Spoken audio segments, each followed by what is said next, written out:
Bonjour Michel de Pixapicture. Aujourd'hui, je vais vous faire le portrait d'une météore. A tout de suite.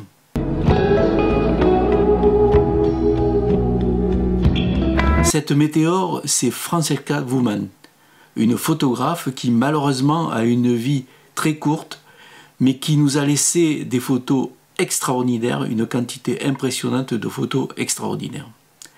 Alors, Francesca Wuman, elle est née en 1958, c'est une américaine.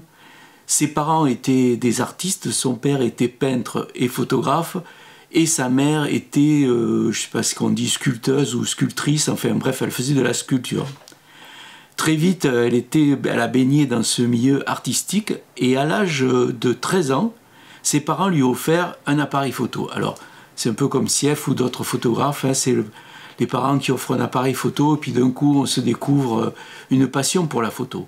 Alors, ses parents faisaient des voyages réguliers en Italie, parce qu'ils avaient une maison de campagne en Italie. Et c'est là que Francesca a fait ses premières photos, et notamment celle-ci.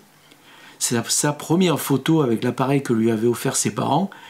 Et déjà, on voit tout l'univers de Francesca Wuman.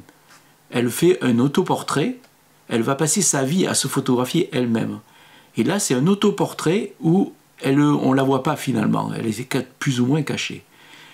Alors, elle retourne aux États-Unis où elle fréquente une école de beaux-arts et elle continue à faire des photos, elle commence à faire énormément de photos.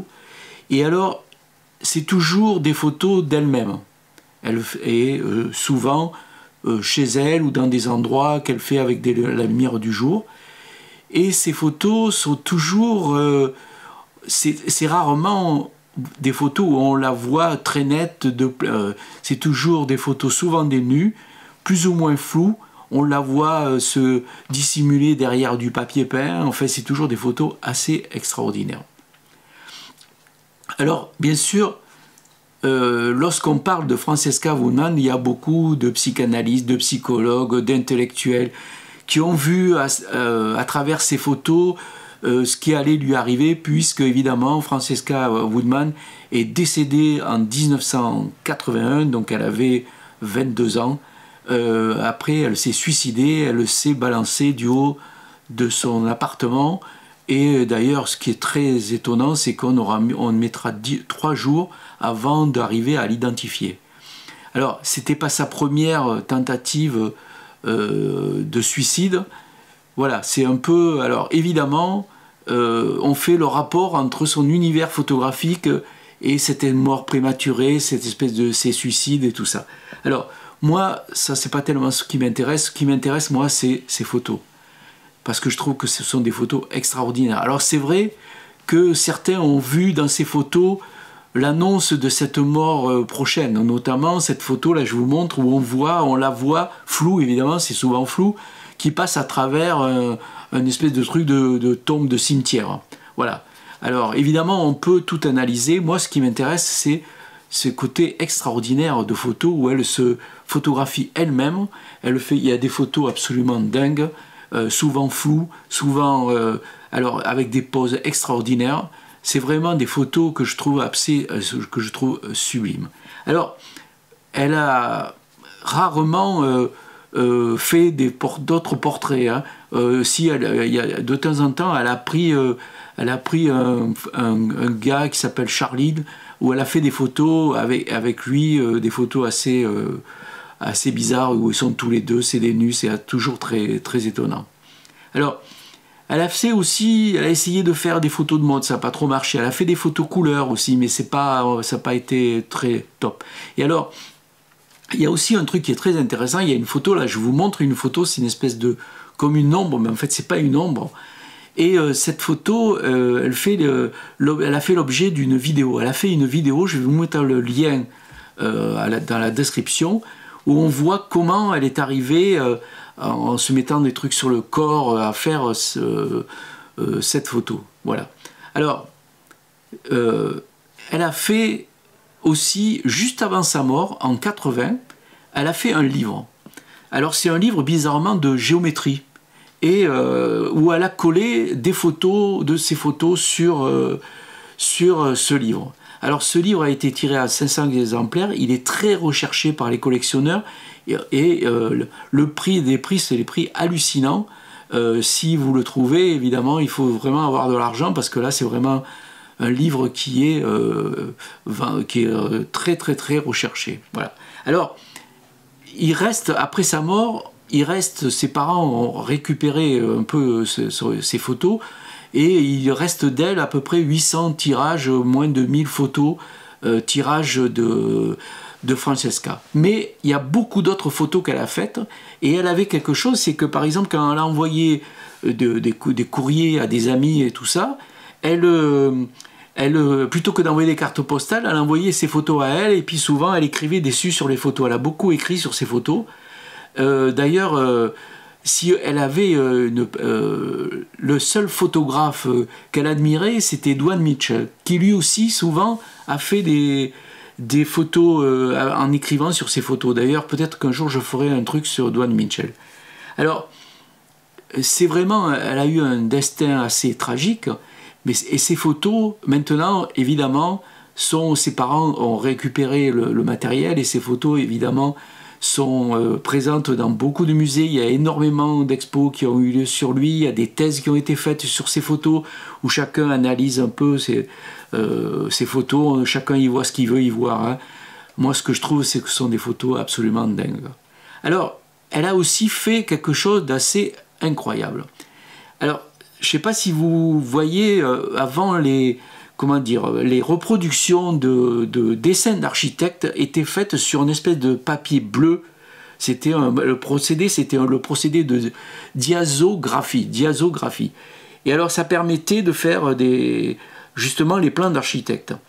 Alors c'était un procédé très complexe, je ne vais pas rentrer dans les détails techniques maintenant, bon évidemment c'est abandonné, mais elle s'en est servie, elle a pris des grands morceaux de papier énormes de ces trucs bleus là, et elle les a mis dans son appartement, elle a tout fermé, et donc c'était dans le noir, et elle a projeté sur ce papier bleu là avec un projecteur des diapos sur ce papier bleu, et elle a fait une exposition qui a duré des heures, hein, plusieurs heures, elle exposait ça plusieurs heures, et après ce papier était développé, tiré, et c'est ce qui a donné un peu, vous voyez, je vous montre une photo, toute une série qu'elle a appelée Zigzag. Voilà. Alors, ce que je trouve assez extraordinaire, c'est que ces photos ressemblent à rien. Il n'y a pas de photographes qui font les mêmes photos qu'elle. C'est vraiment un univers à elle. Il n'y a que elle qui fait ce type de photos, qui a fait ce type de photos. Alors, il y a peut-être une autre photographe que moi, j'avais été tombé en admiration, qui est un peu pareil, qui a aussi un destin tragique.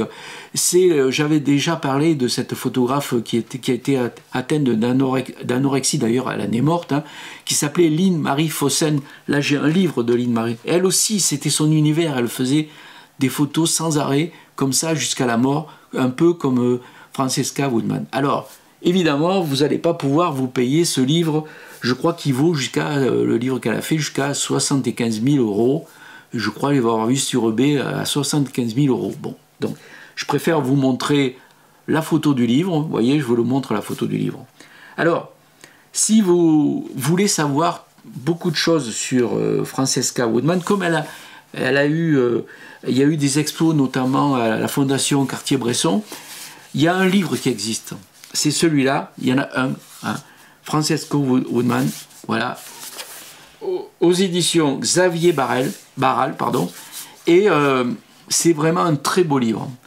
Et là, vous avez tout l'univers de Francesca, tout l'univers, les nus, tout ce qu'elle a fait. Alors, vous voyez, c'est toujours des trucs absolument incroyables. Et là, vous voyez, par exemple, là, vous avez les trucs qu'elle a fait avec la diasographie. Voilà. Vous voyez, il y en a un autre là. Et alors aussi, ça c'est pareil, parce que ça donnait des résultats bleus, mais aussi sépia, vous voyez.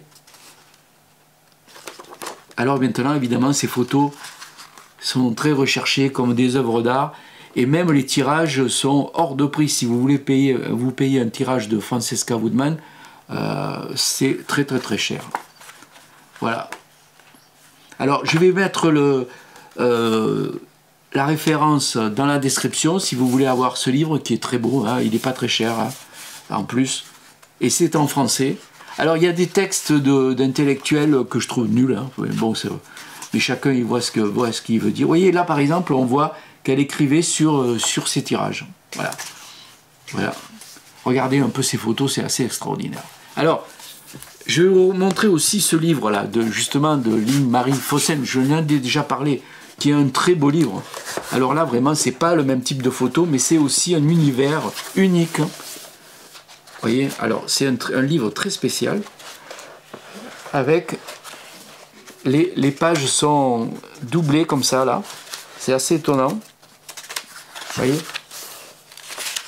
Vous voyez que les pages comme elles sont. Et alors là, regardez-moi ces photos, c'est assez extraordinaire. Voilà. Ces deux femmes photographes qui ont eu un univers unique et qui malheureusement ont disparu, restent leurs photos. Voilà.